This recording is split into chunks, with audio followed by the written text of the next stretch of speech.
Good day everyone, and welcome to this presentation on the topic of special needs in early childhood education, with a specific focus on physical disabilities and chronic medical conditions.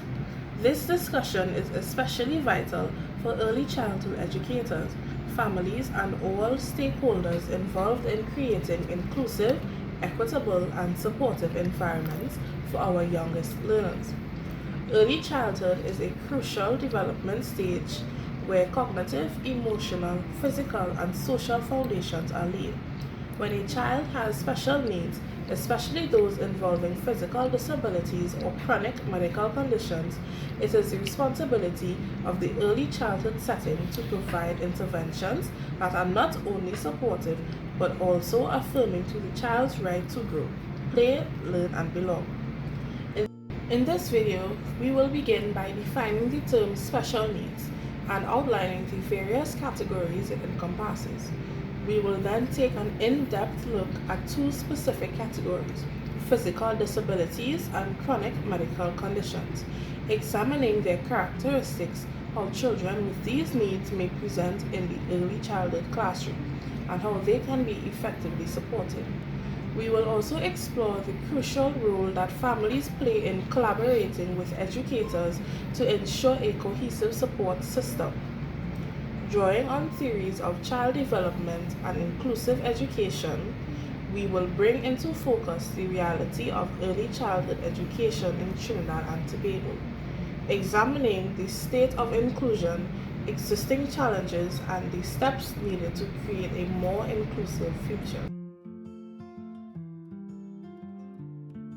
Special needs is a broad term used to describe children who require additional support due to physical, cognitive, emotional, behavioral, or medical conditions that may impact their development and learning. According to the United Nations Convention on the Rights of Persons with Disabilities, all children, regardless of disability, have the right to education and full participation in society. Therefore, special needs education is not simply about helping children cope, it's about promoting access, participation, and success for all.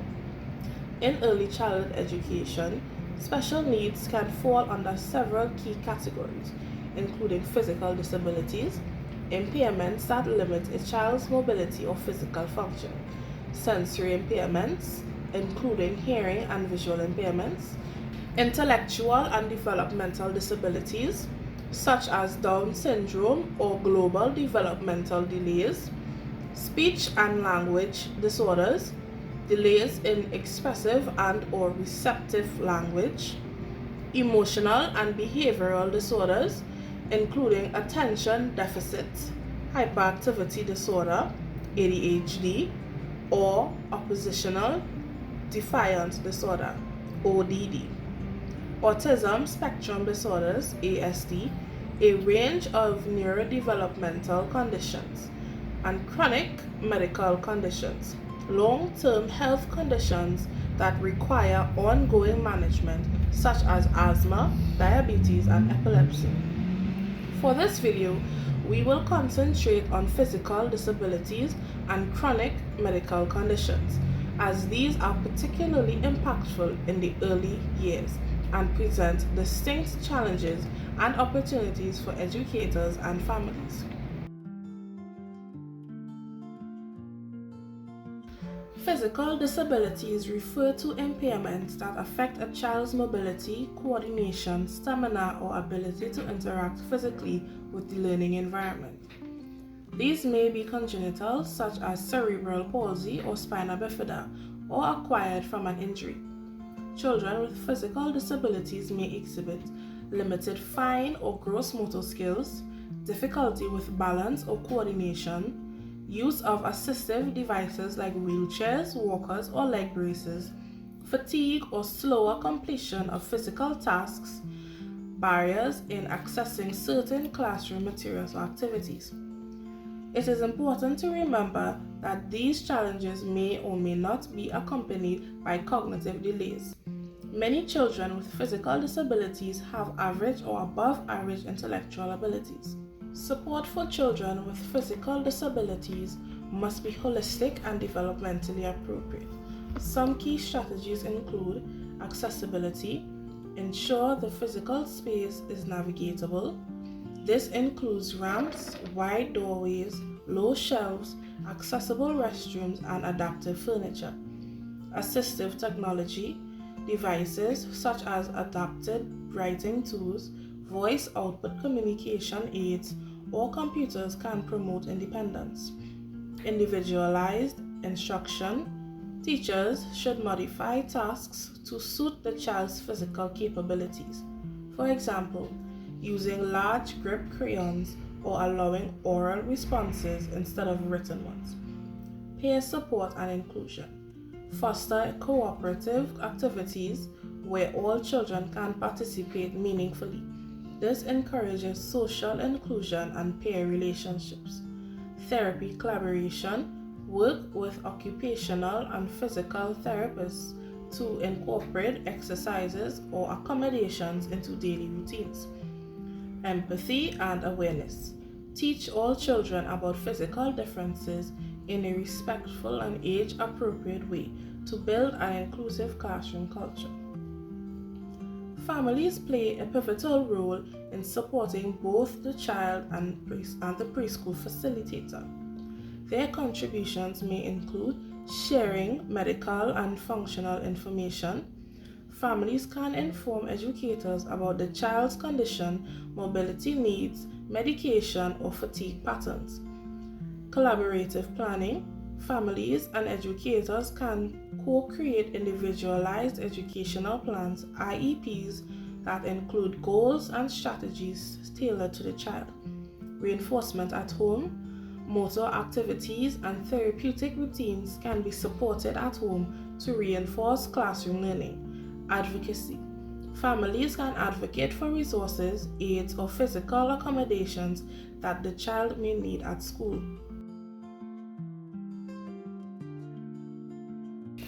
Chronic medical conditions are long-term illnesses that may interfere with a child's ability to participate in daily activities. Common examples include asthma, type 1 diabetes, epilepsy, sickle cell anemia, and congenital heart conditions. Children with chronic conditions may show frequent absences due to medical appointments or hospitalization, fatigue or lack of stamina, difficulty focusing due to pain or side effects from medication, emergency medical episodes, for example seizures or asthma attacks, and dietary or medication schedules during school hours. These conditions may not always be visible, which sometimes makes their impact underestimated.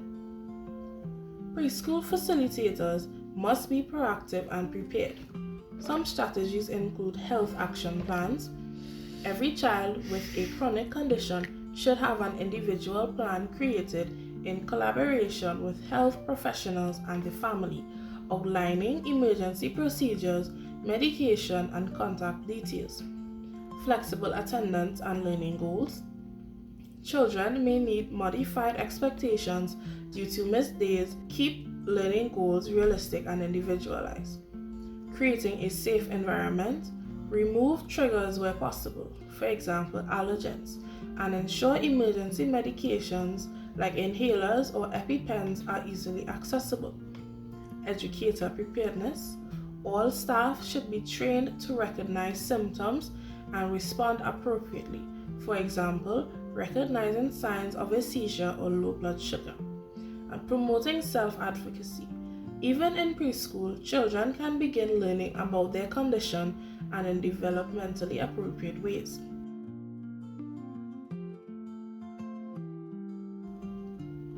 Families are essential partners in managing chronic conditions in the early childhood setting. Health communication. They provide detailed medical histories, emergency contacts, and condition-specific guidance. Consistent routines. Families coordinate routines like medical administration or snack schedules, ensuring consistency between home and school. Emotional support. Parents and caregivers offer emotional insight into the child's experiences, helping educators respond with empathy and understanding. Monitoring and feedback. Regular check-ins between family and educator help track the child's health and learning progress. The roles of theorists in special needs education. Understanding special needs education also requires a theoretical foundation. Several theorists have contributed ideas that remain crucial in shaping inclusive education practices. Jean Piaget's theory of cognitive development reminds us that children learn through active engagement. Children with special needs are no different in their desire to explore and make sense of the world. The key is to provide the right support to match their developmental stage and abilities. Vygotsky emphasized the zone of proximal development, ZPD, where children learn best with the support of a more capable peer or adult. This concept supports the idea of scaffolding, which is essentially when adapting instruction for children with physical or medical needs. Bronfenbrenner.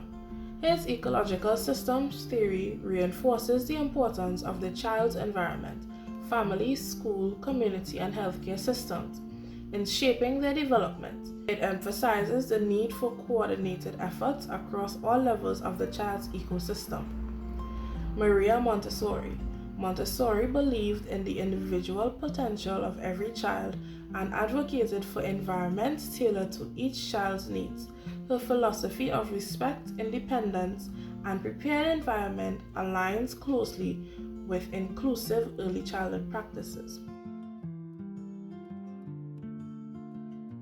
Inclusion in early childhood education means more than physical placement. It refers to active participation, equal opportunities, and a sense of belonging for every child, regardless of ability or disability. An inclusive ECCE setting values diversity, adapts curricula to individual needs, trains staff appropriately, and creates accessible environments. In Trinidad and Tobago, strides have been made in embracing inclusion, but challenges remain. According to the National Policy on Persons with Disabilities, inclusion is a human rights issue, yet, in practice, many ECCE centers lack the infrastructure, resources, or trained personnel to fully support children with physical or medical needs. A few barriers include inadequate accessibility in many public and private ECCE centers, limited availability of special education teachers, lack of standardized individualized education plans (IEPs), and insufficient training for ECCE facilitators in handling chronic illnesses or mobility issues. However, initiatives such as the Student Support Services Division (SSSD) and the Early Childhood Care and Education (ECCE) curriculum framework recognize the need for inclusive practices and encourage collaborative partnerships among families, educators, and therapists. These are a few sound justifications for inclusion. Moral and ethical responsibility. Every child has a right to quality education as outlined in the Education Act and international conventions. Improved developmental outcomes.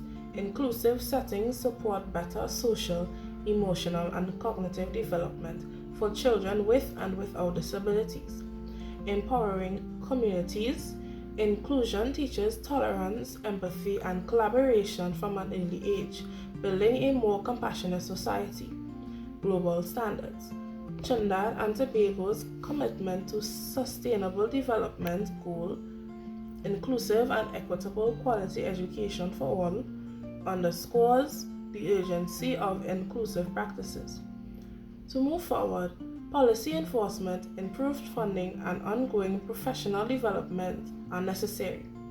Early childhood educators should receive specialized training, and partnerships with health and social services should be strengthened to support children with physical and chronic conditions. In summary, addressing special needs in early childhood education, particularly physical disabilities and chronic medical conditions, requires a collaborative, informed, and compassionate approach. Through proper understanding, planning, and partnerships with families, educators can create learning environments that are not only accessible but empowering. The theories of Piaget, Vygotsky, Bronfenbrenner, and Montessori remind us that development happens in context and that every child can thrive when supported in a way that respects their individual needs. In Trinidad and Tobago, inclusion is an evolving goal. While there are real challenges, there are also opportunities for meaningful progress.